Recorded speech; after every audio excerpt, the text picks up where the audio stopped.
How to search for deleted files in Dropbox. So let's see you're in your home page. Come here, choose a new folder. Let me delete some stuff first. We'll go use test12345.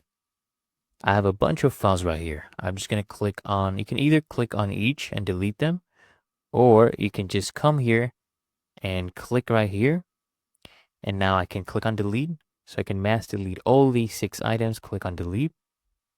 Okay, so I have deleted all of them right here. Now, how do you find them? All you want to do is click on home right here. And then you want to go ahead and click on deleted files. Now right here, you should find all the files you deleted within the last 30 days.